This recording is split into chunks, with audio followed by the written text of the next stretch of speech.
Hi everyone, my name is Victor.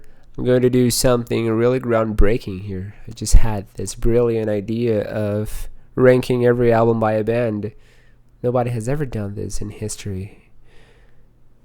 Just kidding.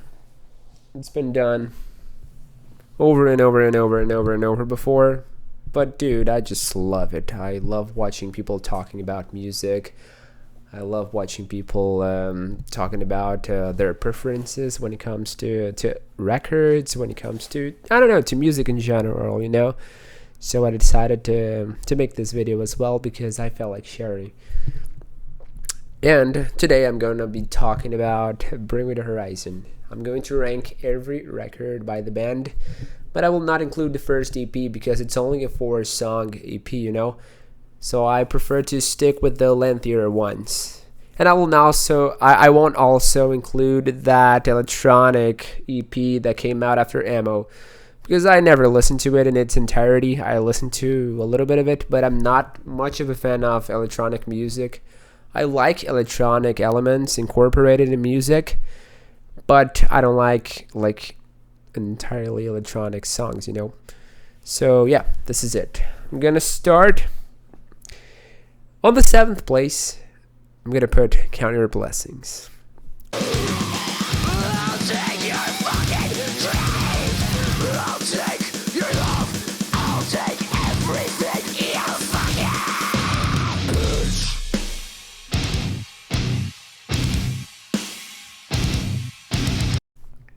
Don't get me wrong, I love this record. I really love this record. I was listening to it a couple of days ago, and I had a blast listening to it. It's just really good. It's really good.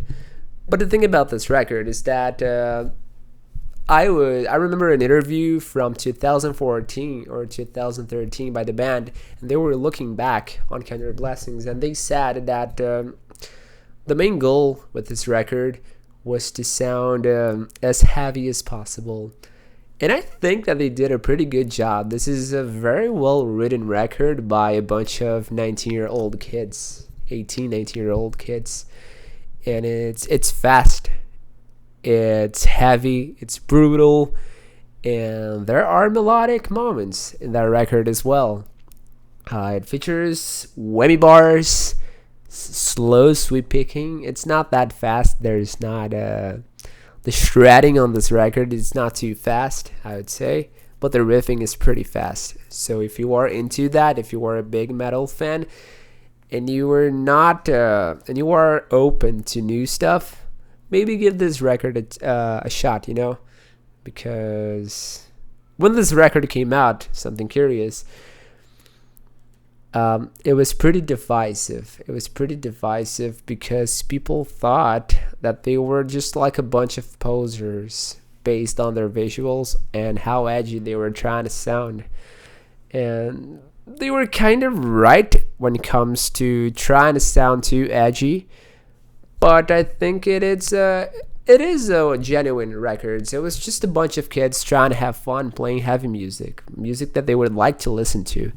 So yeah, this record it's pretty fun. It's a pretty fun listen. Although it's on the last position of my list, I have a lot of amusement while listening to it.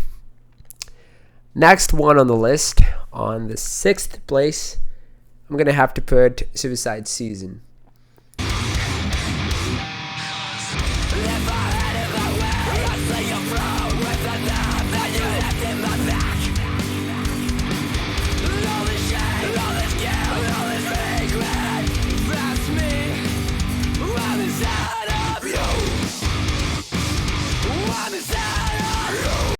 It's a major, in my opinion, it's a major step up from Count Your Blessings.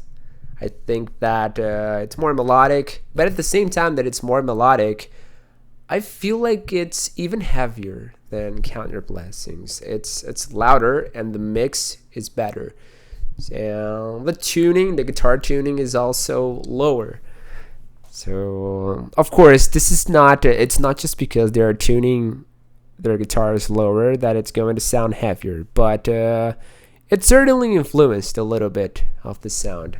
They played Count Your Blessings entirely in drop B, And on this new record, not new, but when they released the Suicide Season, they started experimenting with A sharp tuning, drop A, even drop G sharp for songs like Sleep with One Eye Open. And it was pretty interesting. And they were experimenting way more with the electronics. But there is something that it's important to pinpoint about this record. When they recorded Count Your Blessings, they were taking inspiration from a lot of bands, They were pretty open about it. So you're going to listen to a lot of At the Gates, the Black Dahlia Murder to a certain extent. But with this one, and they also recorded Count Your Blessings in Birmingham. And it's a pretty busy city. So they would get easily distracted, But for Suicide Season, they went to an isolated place in Sweden. So they were in a different headspace, And they were trying to come up with their own sound. They were not aiming for any specific sound. They were just going with all that experimentation. So they incorporated more electronic elements. And they got more melodic after that. But I feel like these couple of records are a bit of an acquired taste. It's not something that you are going to, if you are not a metal fan, I don't think you're gonna like it right off the bat, This is something that may take you a while to digest these records. But nonetheless, it's worth giving it a shot because these two are pretty good. But when these two records were out, I didn't like Bring Me the Horizon that much. I only liked a couple of songs from each of these two records. And I was just trying to find the pettiest reasons not to like the band, One of the reasons why was because a lot of people were overpraising Ollie Sykes for the wrong reasons. They were not praising him for his vocal abilities. They were praising him because he was full of tattoos and he was kind of cute. And I was in middle school, so I was kind of jealous. And this was one of the reasons. The other one, it's because I think it was too heavy for me. I didn't grow up on metal, My dad was always into radio rock, and his metal references were Iron Maiden, Metallica, and these bands from back in the day. So they don't really sound similar. So it was harder. I had to go step by step through new metal and then metalcore, and the more melodic metalcore such as Killswitch Engage. And then I finally got into them. But this is something that I'm going to talk about when I reach my top 3, okay? So, next one on the list. Which one I'm talking about? Am I talking about the fifth, right? Fifth one on the list. I'm going to have to go with That's the Spirit.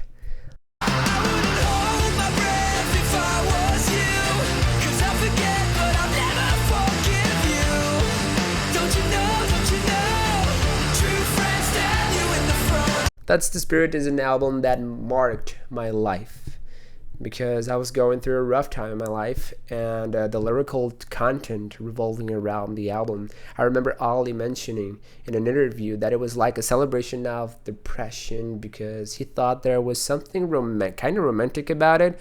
I know it's a bit of a bad vibes things to do, like romanticizing depression, but he was trying to extract the beauty in all those negative feelings.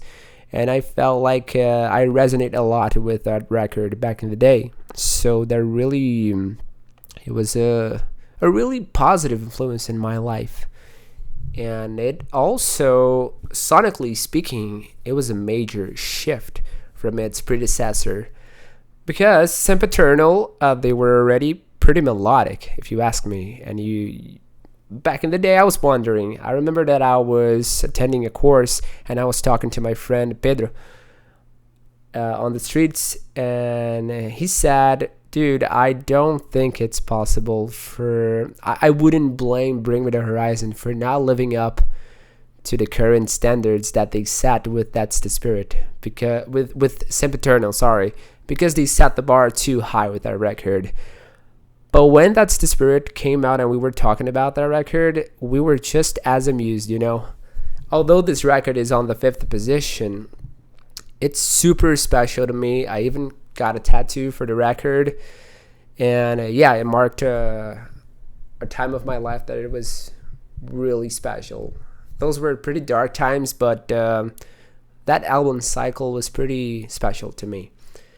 Now we're headed to the 4th place. The 4th place, Post-Human Survival Horror.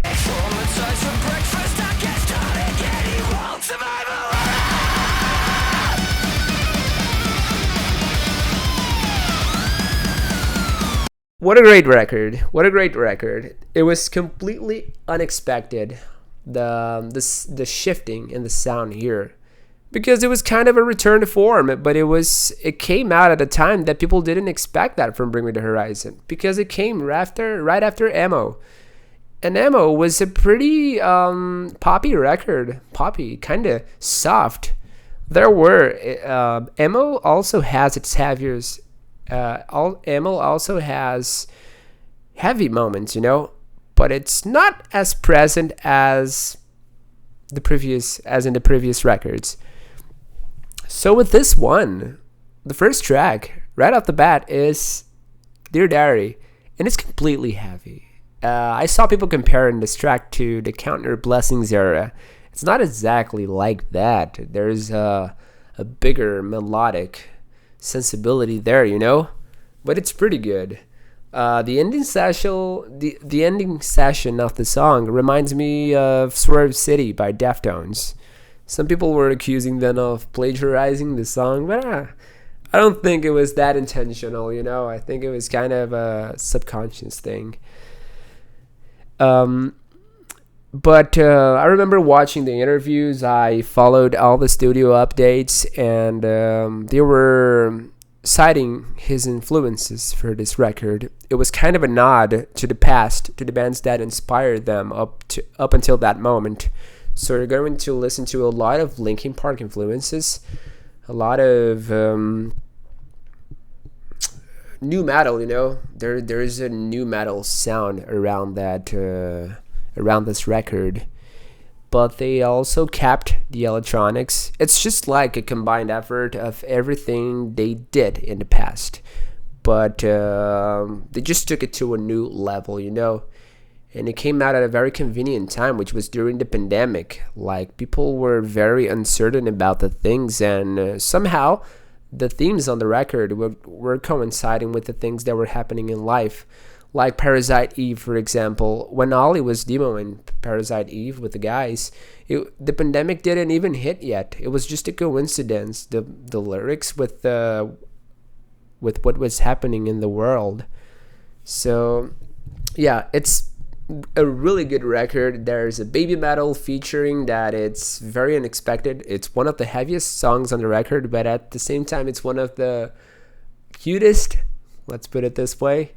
There's a Youngblood featuring, which is pretty good. And Emily as well, in the last track, which has a big ass title.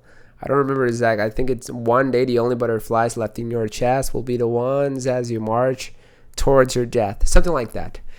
But anyway, it's a great record. For the people who felt discouraged towards what the band did after That's the Spirit, I think this is a good record to check out if you want to see what they're up to these days.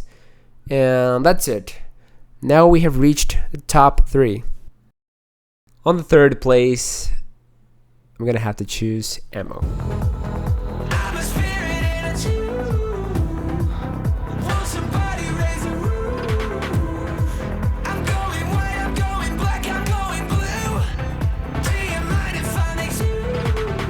Why am I ranking Emo this high? This is what some people are gonna wonder, and I just love how unpredictable this record is.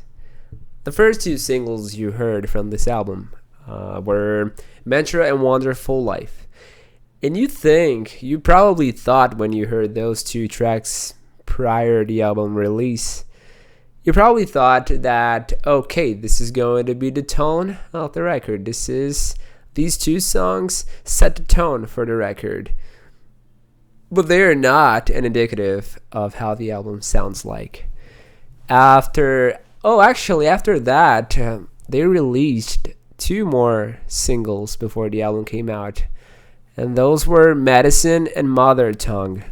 Because the band probably thought that they didn't want the fans to be catfished, you know? They didn't want to deceive the fans. So they said they wanted to show how diverse things were going to be.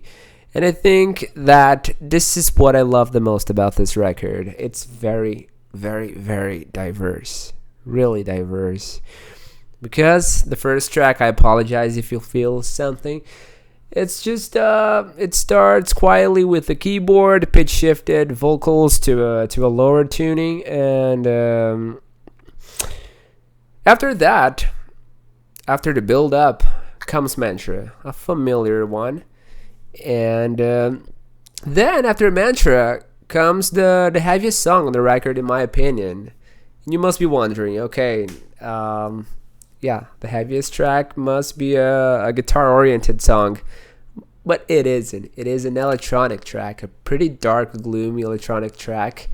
Kind of reminds me of The Prodigy. But that's because I don't have a lot of electronic music references. So I think that everything sounds like The Prodigy when it's incorporated in metal. Sorry, I called emo metal. No, it's not metal. But anyway, you got my point. After Nihilist Blues comes Into Dark, which is a completely shift in the mood. It's still a dark song, but it's way poppier compared to the previous ones. And this is how the album goes, pretty much. It's unpredictable, really unpredictable. I used to think that Fresh Bruises was kind of an unnecessary interlude, but now I understand its value. I understand its value because it's like a brain breaker, you know.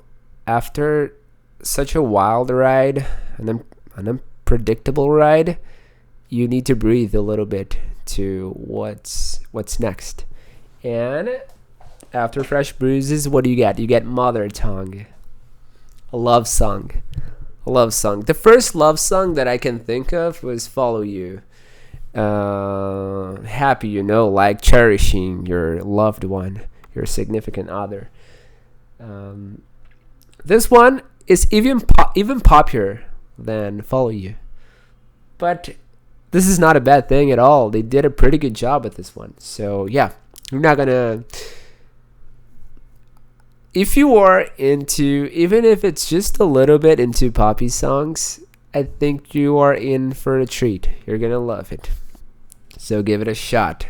But if you are leaned towards metal way more, and you don't listen to poppy things, I think you're going to be disappointed. I think this is it. You're going to be pretty disappointed with it. But alright, now we're going to talk about the second place. The second place is simply the best Bring Me the Horizon record. The album that was a trend maker. The album that was really groundbreaking in the metal scene. That influenced a lot of bands. Really, a lot of bands. And a lot of bands were accused of plagiarizing Bring Me the Horizon. Following the same trend, expecting to make it big. But it was kind of true. But yeah, so with no further ado, the second place is Sempiternal. When did the diamonds leave your bones? I'm burning down every breath we make. I want you choke on the earth you break. I'm bleeding out every word you say. Go to hell for heaven's sake. Sempiternal, what a great record. It was just a really groundbreaking. I remember when I listened to Shadow Moses for the first time, I was already hyped up because of the Metal Gear Solid reference in the title. And it's not just in the title, even those chants in the beginning. I don't know how to call it. It's Gregorian chants. No, it's not Gregorian chants, but it's just the vocal melody. It's just like Shadow Moses, just like Metal Gear. If you played Metal Gear, you're gonna love this track probably. And yeah, it was very surprising, very surprising. But what made me feel even more hyped up for this album was the fact that it leaked way before its release. Way before, it's like a month and a couple of days. Yeah, I remember that. I remember that clearly. It leaked a month before its release. And people were saying really good things about this record, and I was like, okay, it seems like an unanimous thing, so I'm in for it. I'm all about it. And when I listened to this record for the first time, I was just amused. It was just great. I was going through a rough period in my life, just like when That's the Spirit was released, and it came out at a very convenient time too. So I appreciate this record a lot. They incorporated more post-rock elements, even more. They took what they did with the previous one and they added a new flavor, like a more melodic sensibility. One that we didn't think it was possible for Bring Me the Horizon. Of course, it's always possible, but for Bring Me the Horizon, well, I think that they wouldn't be able to reach what they did. I don't think they would be able to get more melodic, and I don't think that it was something that interested them, you know? But with the addition of Jordan Fish, I think that the songwriting approach for the band changed a lot. It was kind of a breath of a fresh air, you know? I was really sad when Jonah left the band because I thought that he was a great addition to the live set. He had great stage presence. His screams were pretty good, you know? It was nothing groundbreaking, but they were pretty good to back Holly up during the live sets. And I was really sad when he left the band. And dude, if I had it coming, I wouldn't be as sad because Jordan Fish is just the best thing that happened to Bring Me the Horizon. Let's just put it this way.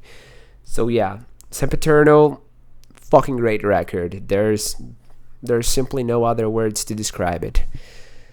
Now, we finally reached the number one record, and you must be wondering, okay, you said Sempiternal was the best one. Why are you putting There Is a Hell? Believe me, I've seen it. There Is a Heaven. Let's keep it a secret in the first place.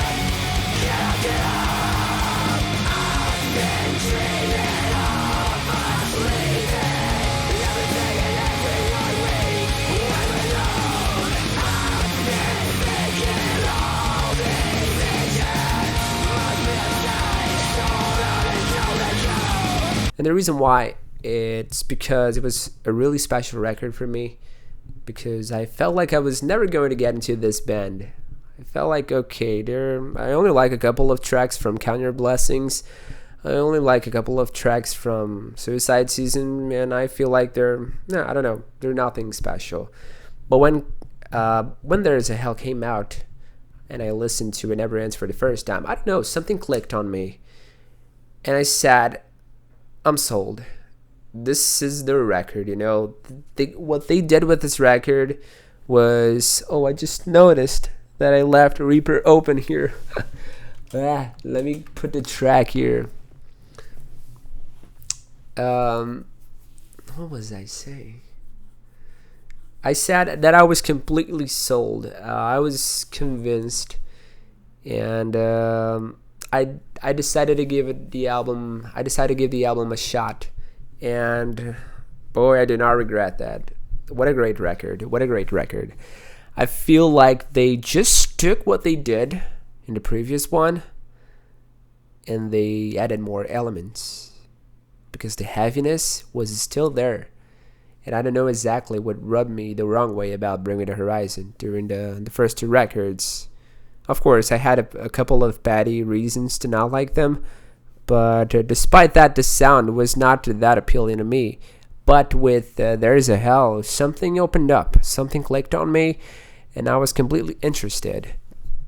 And then I decided to listen to a heavier track such as Anthem. I listened to Anthem and I was super hyped up. I love how that breakdown at the end of the record hits hard. It's just like a variation of the main riff, but slower and brutal. It's just brutal. And then I listened to Alligator Blood. As you can see, I didn't listen to the record in the right order. I listened to a couple of singles here and there, and a couple of deep cuts here and there too, before I gave the album a shot. And when I listened to Alligator Blood, I was just mesmerized. It's always, I don't know, for some reason, all the songs in this record hit really hard at the end. I don't know what happened. They were really good at pulling that off back then. And but something that I did not expect were the melodic ones, such as Don't Go and Blessed with the Curse. Don't Go, it took me a while to digest it, because I don't know, for some reason I didn't like it that much. I think that people were hyping that song up a lot back in the day, and it just didn't click with me. It didn't resonate with me. But when I listened to Blessed with the Curse, it was just a huge surprise to me. It was just very mesmerizing. I don't know. I feel like I'm overusing this word, but that's it. That's the, for lack of a better word, that's the word. I was super excited about it. That guitar solo was something that I did not expect at all. It's super melodic, and I have no words to describe this record. So I feel like I am at a loss for words because of how much emotional value it has for me. It's not the one that touched me the most, lyrically speaking, because this album relies a lot on the drug abuse theme. This is something that I never experienced, So, but I could feel Ali's honesty with it. And yeah, it was very touchy, This is something that really made me look at the band in a different way. I felt like I had more sympathy towards them, towards their history. And sonically speaking, it was just very touching for me. It was very touching. It was the gateway record. This is why, for such historic value in my life, I decided to put this one in the first place. And this is it. This is the end of the video. I hope it's not too long. I feel like I've done it. I've been doing this for an hour. But anyway, I encourage you, if you are watching this, I encourage you to share with me your list. And tell me your reasons why. Why did you decide to put, I don't know, a certain record in the first place? Why did you decide to put that record X at the bottom of your list? And that's it. Thank you so much, and I'll see you next time.